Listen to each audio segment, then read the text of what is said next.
The Galactic Council headquarters had never been breached in its 5,000-year history. Powerful defense systems protected it. Massive fleets guarded the approach. No unauthorized ship had ever entered its space. Until now. 7 Voraxian warships jumped into the system, their engines glowing with power, but they weren't controlled by Voraxians anymore. Humans stood on their bridges, operated their weapons, and navigated through space as if they had been doing it for centuries instead of weeks. "Defensive grid is targeting us," said the sensor officer aboard Admiral Williams' ship. Williams nodded calmly. "Transmit the access codes we found in Kravox's files." The codes worked. The defense grid recognized the ships as friendly. The Council's perfect security system had become their weakness. It never occurred to them that their own ships might be used against them. On the Council station, alarms sounded as the 7 ships docked. Guards rushed to the landing bays, but were unsure what to do. The ships had proper authorization codes. Protocol was unclear. When the airlock doors opened, humans in modified Voraxian armor walked out. They were led by diplomat Daniel Garcia, a man who had been a language teacher before the invasion. Now he represented all of humanity. "We come to talk," Garcia said simply to the stunned guards. "Take us to the Council." The Council chamber fell silent as Garcia and Admiral Williams entered with their team. Many aliens had never seen a human in person before. They seemed so small compared to most Council races, yet they walked with confidence. Council leader Zixtor spoke first. "How did you get here? How did you operate Voraxian ships?" Garcia smiled. "The same way we defeated your invasion. We learned quickly. The Voraxians gave us the greatest gift possible when they attacked us: access to advanced technology." He stepped forward and placed a data device on the central display. Images appeared showing the unprovoked destruction of the International Space Station, the invasion of Earth's cities, and the suffering of humans in alien processing centers. "The Voraxians judged us as primitive savages without even trying to understand us," Garcia continued. "They attacked without just cause. Everything we did was in self-defense." Admiral Williams added, "You thought technological advancement only happens in one way, your way. But humans don't work like that. We take shortcuts. We innovate. We adapt." The Council members whispered among themselves. This was unprecedented. A species that had barely reached its own moon now stood before them, having defeated one of their elite fleets. Garcia laid out humanity's terms. Earth will be recognized as an independent sovereign power. The Voraxians will pay for the damage they caused. And humanity will have a seat on this council. "Impossible," shouted a Voraxian representative. "These primitives don't deserve." "We are not primitives," Garcia interrupted, his voice firm but not angry. "That thinking is what led to your defeat. We may be young compared to you, but we learn fast." Security Director Nethrani studied the humans with her sharp eyes. "And if we refuse these terms?" Admiral Williams gestured to the screens showing the 7 captured warships. "Then we keep what we've taken and go home. But consider this. We figured out your technology in weeks. Imagine what we'll do in years. Would you rather have us as allies or enemies?" The Council debated through the night. By morning, they had reached their decision. Earth would be recognized as a sovereign power. Reparations would be paid. And humanity would have a provisional seat on the Council. As the human delegation prepared to return home, Council leader Zixtor approached Garcia privately. "You have changed the balance of power in the galaxy," the alien said, "not through strength of numbers or superior technology, but through adaptability and determination." Garcia nodded. "That's what humans do best. We face challenges and overcome them." The Voraxians thought our youth made us weak. They never understood that youth comes with its own strengths. As the captured ships jumped back toward Earth, the message to the stars was clear. Humanity had arrived on the galactic stage, and the universe would never be the same. Asterisk asterisk. The end asterisk asterisk. The year was 2157. Humans had just started to build homes and bases across the solar system. Mars had 3 cities. The Moon had mining stations. Even the moons of Jupiter had small research bases with brave men and women working far from Earth. Captain John Miller stood on the bridge of his ship, the U.S. Defiant. He was a tall man with short gray hair and eyes that had seen too much during his 20 years of service. His blue uniform was crisp and neat as he stared at the main screen. "They're still coming, sir," said Susan Baker, his second in command. Her voice was steady, but John could hear the worry she tried to hide. On the screen, 12 huge alien ships moved slowly toward Earth. They were each at least 5 times bigger than the Defiant. Their dark metal hulls were covered with what looked like weapons. "All ships report ready, Captain," said Officer Paul Green from his station. "But there are only 12 of us against their fleet." John nodded. He knew the odds. Humanity had only recently built ships that could travel quickly between planets. They had exactly 12 ships that could fight. 12 ships to protect Earth and all human colonies in the solar system. The radio came to life. "Captain Miller, this is Earth Command. The aliens are asking to talk. They want a meeting." 3 hours later, John sat in a large room on the neutral space station. Across from him were Director Patricia Warren from Earth's government and 5 other important humans. On the other side of the table sat the aliens. The Craxians were tall, with blue-gray skin and 4 yellow eyes. They had come from far away, from stars humans could barely see with their best telescopes. Their leader, High Commander Zex Torah, looked at the humans with all 4 eyes narrowed. "Your species has only 12 warships," Zex Torah said through a translation device. His voice sounded like rocks being crushed. "The Craxian Empire has over 300 battlecruisers in this fleet alone." Director Warren, a short woman with dark skin and a strong face, kept her expression calm. "We are still new to space travel, High Commander. We hope for peaceful relations between our peoples." The alien made a sound like hard laughter. "Peace? The Craxian Empire does not make peace. We conquer. We rule. We have taken 17 star systems before yours." John felt cold inside as he listened. His hand moved to the small gun at his hip, but he knew it would do no good. If the aliens wanted to attack, humans were in trouble. Zex Torah stood up. He was nearly 7 feet tall. "You have 2 choices. Surrender now and serve the Empire as workers, or fight and be destroyed. Your tiny fleet cannot stop us." The room went quiet. John looked at Director Warren, whose face showed nothing. "We request 1 Earth week to consider your terms," she said finally. "This is a big decision for our people." The alien seemed surprised, but then made that crushing laugh sound again. "1 week means nothing to us. We will wait. But know this, many races have tried to fight us. All now serve the Empire or are gone." As the meeting ended, John walked with Director Warren back to their shuttle. "1 week isn't much time," he said quietly.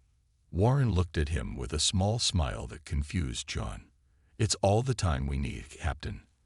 Operation Scattered Thunder is already beginning." "Mom, return to your ship, Captain Miller. Follow your special orders when the time comes. And remember, not everything is as it seems." John didn't understand what she meant, but as he looked out the shuttle window at the huge alien ships, he hoped Earth had a plan. Because right now, humanity's tiny fleet looked like nothing against the might of the Craxian Empire. Little did the aliens know, appearances could be very deceiving. Deep under the surface of the moon, in a base no alien scan could find, Commander Eric Daniels stared at dozens of screens. The base was called Olympus, and very few people on Earth knew it existed. "How are the systems looking, Kate?" Eric asked. He ran his hand through his short brown hair, tired after 30 hours without sleep. Kate Williams looked up from her computer. She was young but brilliant with computers and the special AI systems they had built. "All Minuteman platforms are ready, sir. Just waiting for the signal." Lisa Garcia, who handled battle plans, pointed to a large map of the solar system. On it, thousands of small dots blinked. The Craxians still have no idea.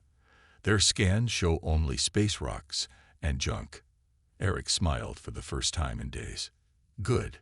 Keep it that way. What the Craxians didn't know was that Earth had been preparing for alien contact for over 50 years.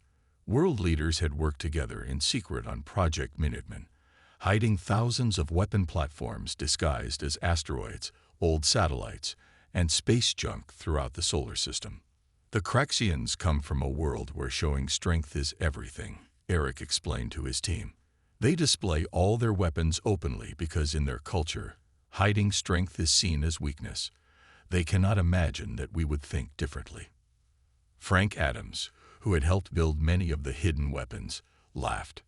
Their mistake. Humans have been tricking each other in wars for thousands of years. Meanwhile, on Earth, Henry Powell walked through his factory.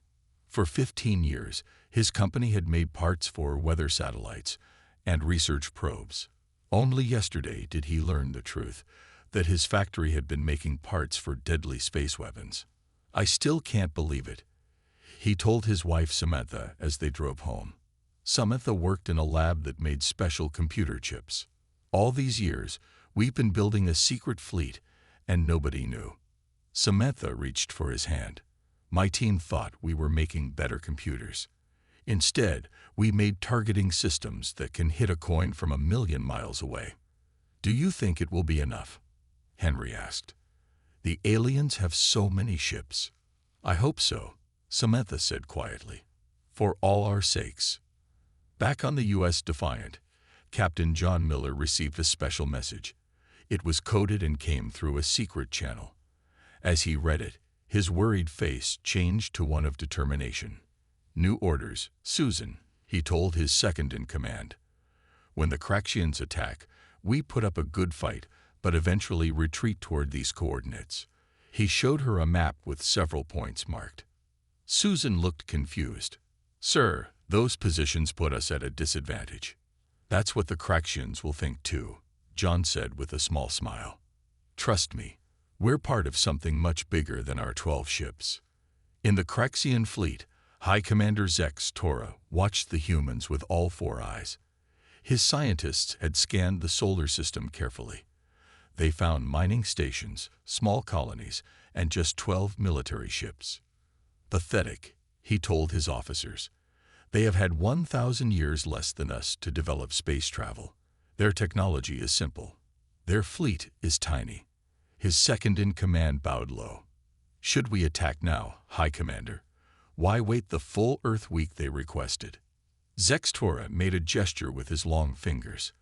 Let them prepare their pitiful defenses. It makes no difference. In war, the one with the most weapons always wins.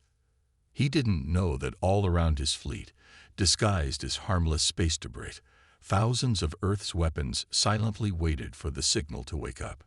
The greatest trick in human military history was about to unfold. 1 week passed quickly. On the morning of the final day, Director Patricia Warren stood in front of a mirror in her office on Earth. She straightened her dark blue suit and took a deep breath. Ready, Director? Asked her assistant. Patricia nodded, as ready as anyone can be to tell an alien empire no. An hour later, she sat in a small Earth shuttle heading toward the massive Craxian flagship. It was huge, bigger than any building on Earth. Its dark metal sides were covered with weapons that could destroy cities. Inside the flagship, 4 Craxian guards led Patricia to their meeting room. High Commander Zex Torah waited with 3 other alien leaders. All 4 of their yellow eyes watched her as she entered. Human, Zex Torah said, your time is up. What is Earth's answer? Patricia stood tall despite being half the alien's height. Thank you for your patience, High Commander. After careful thought, humanity respectfully declined your offer to become part of your empire. The aliens looked at each other. Then all 4 began making the grinding sound that was their laughter. You decline, Zex Torah said, his voice louder now. With your tiny fleet, your weak weapons, your small colonies, we wish to remain free, Patricia said simply. We offer friendship instead." The alien leader stood up, towering over her. "Your arrogance is amazing. Our empire has conquered 17 star systems. Species far more advanced than yours now serve us." Patricia kept her face calm. "Every species has the right to choose its own path. And you choose extinction," Zextora growled. "So be it. Your tiny fleet will be dust within one Earth day. Your colonies will burn. Your people will learn that defying the Craxian Empire brings only death."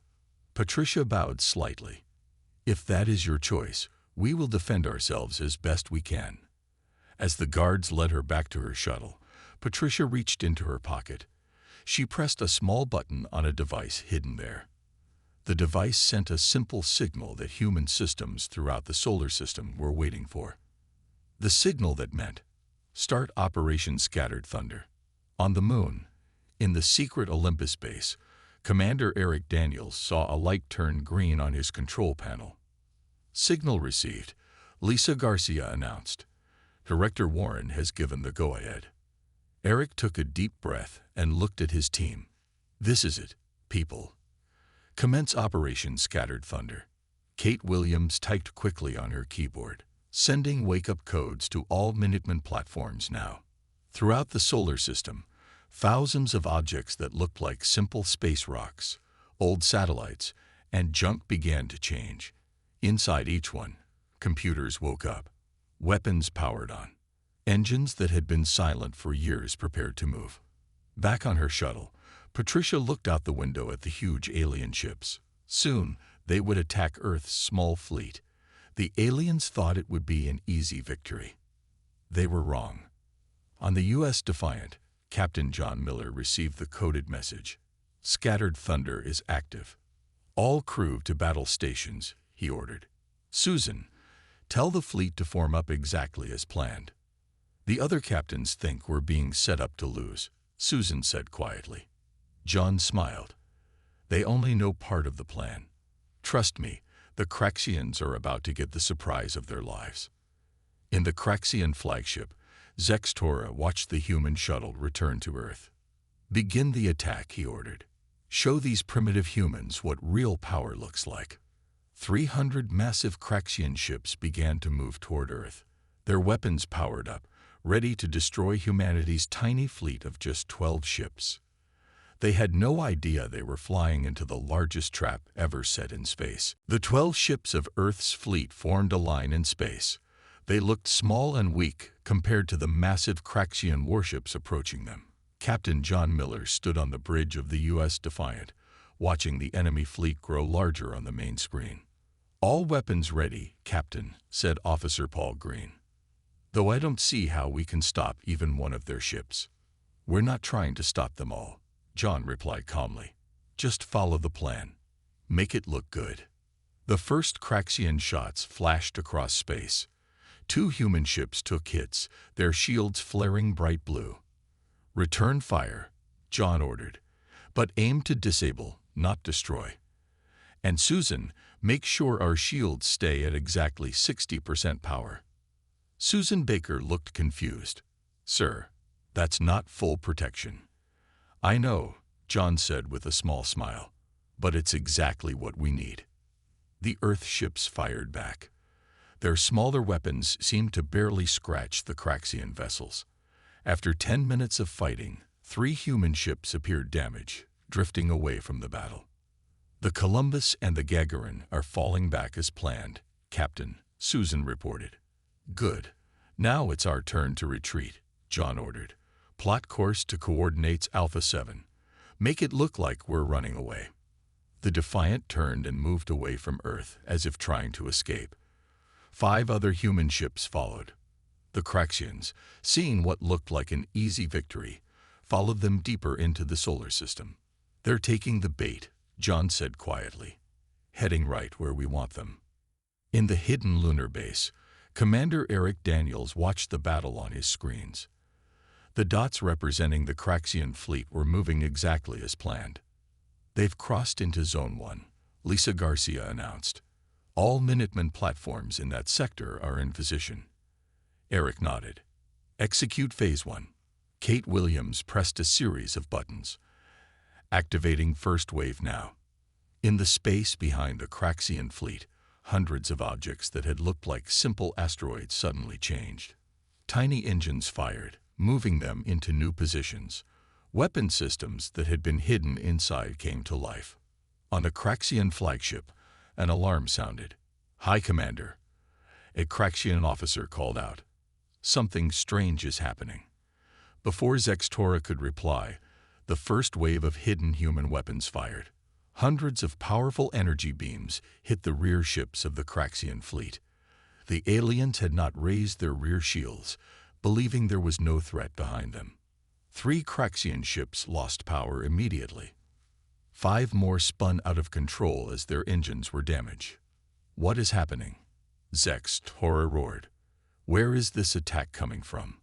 His officers scrambled to understand. On their screens, objects they had thought were just space rocks were now showing as weapons.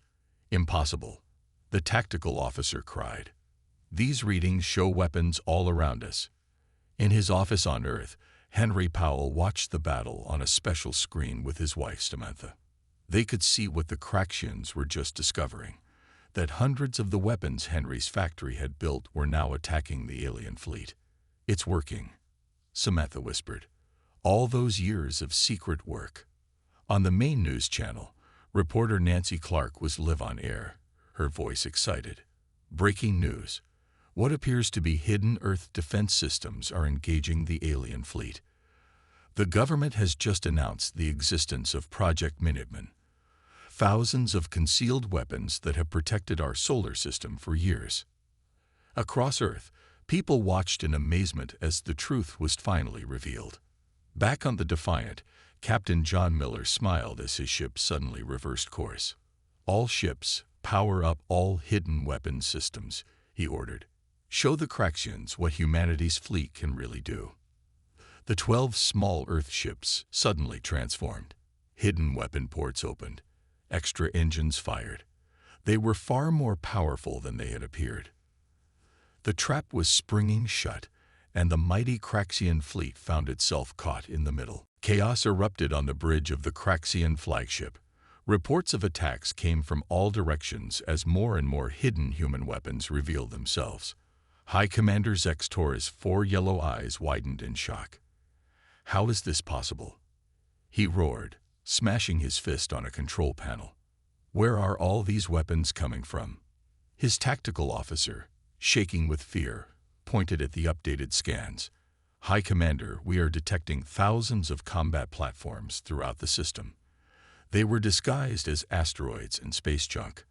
Our scans missed them completely." "Impossible," Zextora bellowed. "No species hides their strength. It goes against all logic of war." Another officer spoke up, his voice trembling. "Sir, the human ships we thought were damaged are now attacking again. They appear to have hidden weapon systems as well." Zextora stared at the battle map in disbelief. What had seemed like an easy victory was turning into a nightmare. His mighty fleet of 300 ships was now surrounded by thousands of human weapons, firing from all directions. "Order the fleet to retreat," he commanded. "We must regroup."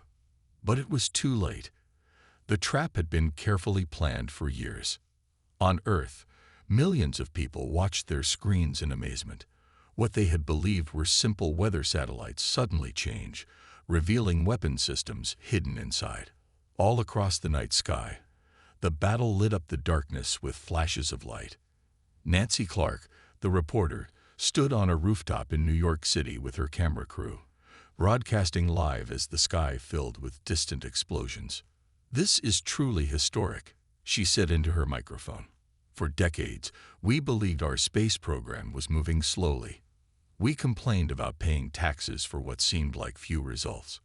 Now we learn that in secret, Earth's nations built the largest defense system in human history." Her colleague, Alan Rodriguez, stood beside her. "The government has just released information that Project Minuteman has been in development for 50 years. Every nation on Earth contributed, hiding the truth even from their own citizens to ensure the aliens would never discover it. In the Lunar Command Center, Commander Eric Daniels watched as Phase 1 completed successfully. The Craxian rear guard was in chaos, many ships damaged or disabled. "Begin Phase 2, he ordered. Lisa Garcia nodded, activating platforms in sectors 3 through 7. Hundreds more hidden weapons woke up, moving to attack the middle of the Craxian fleet. Kate Williams monitored their performance with pride. "The targeting systems are working perfectly," she said. "Samantha Powell's design is hitting with 98% accuracy." Frank Adams watched the battle with a smile. The Craxians built their ships to fight enemies like themselves, enemies who show all their strength. Their shields are strongest at the front, weakest at the sides and rear. Our platforms are targeting exactly those weak points. On the U.S. Defiant, Captain John Miller ordered his ship to turn sharply.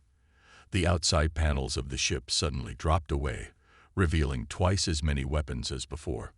"All ships, execute Battle Plan Delta," he commanded through the fleet channel. "Show them what humans can really do." The 12 Earth ships that had seemed so small and weak now fought with surprising power and speed. They darted between the larger Craxian vessels, hitting weak points with precise strikes. In lunar orbit, Kate Williams activated the final system she had helped create, an AI network that connected all 15,000 hidden platforms. This allowed them to work together perfectly, reacting faster than any human or Craxian could command. "The hive mind is online," she reported to Commander Daniels. "The platforms are now self-coordinating." High Commander Zex Tora watched in horror as his mighty fleet, the pride of the Craxian Empire, began to fall apart against an enemy they had completely underestimated. "These humans," he whispered, "what kind of species are they?" The battle raged for hours across the solar system. The Craxian fleet tried to regroup, bringing their ships together to form a defensive circle. Their biggest vessels moved to the outside, using their strong front shields to protect the damaged ships. "Concentrate fire on Sector 8, ordered High Commander Zex Tora. His voice had lost its confidence. Now he sounded worried. "We must break through their trap." The Craxian ships fired their heavy weapons at what they thought was a weak point in the human defense. For a moment, it seemed to work. A gap opened, and 30 Craxian ships moved toward it. "They're taking the bait," Commander Eric Daniels said, watching from the lunar base. The battle map showed exactly what he had planned. "Direct all platforms in sectors 9 and 10 to hold fire until my mark." As the Craxian ships rushed toward the apparent gap, they didn't notice hundreds of disguised weapons platforms moving into position behind them. "Now," Eric ordered. Suddenly, the trap closed. The human platforms that had been quiet came to life, firing from all directions at the Craxian ships that had just entered the kill zone. Their rear shields, already weakened from earlier attacks, couldn't hold. 20 Craxian ships lost power in the first minute of the concentrated attack. The others tried to turn and fight, but they had been designed to attack from the front. Their side and rear weapons were much weaker. On the U.S. Defiant, Captain John Miller watched the battle with growing hope.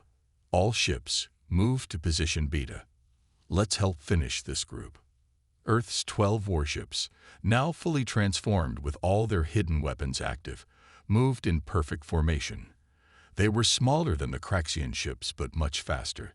They darted between the larger enemy vessels, hitting weak points with perfect accuracy. From Earth, Director Patricia Warren watched the battle from her emergency command center deep under the city. Beside her stood Henry and Samantha Powell, invited to see their years of work in action. "It's working even better than we hoped," Samantha said, pointing to the screens showing the Craxian fleet breaking apart. "The targeting systems are hitting their weak points every time." Henry nodded, his eyes fixed on the battle display. 50 years of planning, building in secret, hiding our strength. It was all worth it. By now, more than half the Craxian fleet had been disabled or destroyed. The remaining ships tried to retreat, engaging their powerful engines to escape the trap. But humans had planned for this too. At the edge of the solar system, special Minuteman platforms activated. They generated energy fields that blocked the Craxians from using their faster-than-light drives to escape. Your attention, please. Commander Eric Daniels broadcast across all channels. This is Earth Defense Command. To all remaining Craxian vessels, you are surrounded and cannot escape. Power down your weapons or face destruction. In the Lunar Command Center, Kate Williams monitored the AI network controlling their platforms. The hive mind is predicting their moves before they make them. She told Lisa Garcia, "They can't surprise us now." On the Craxian flagship, now damaged and drifting, High Commander Zex Tora looked at the battle map with all four eyes wide in shock. More than half his mighty fleet was gone. The rest were trapped, surrounded by thousands of human weapons that had been hidden in plain sight. "How?" he asked quietly. "How did we not see this coming?" His tactical officer, bleeding from a head wound, looked up from his damaged console. "High Commander, they tricked us. They showed us only what they wanted us to see. Their real strength was hidden all along." Zex Tora slowly sank into his command chair. In all the history of the Craxian Empire, no enemy had ever deceived them so completely. No enemy had ever turned certain victory into crushing defeat. And as he watched more of his ships surrender, he realized that humanity's tiny fleet had been the greatest military deception in the history of space warfare.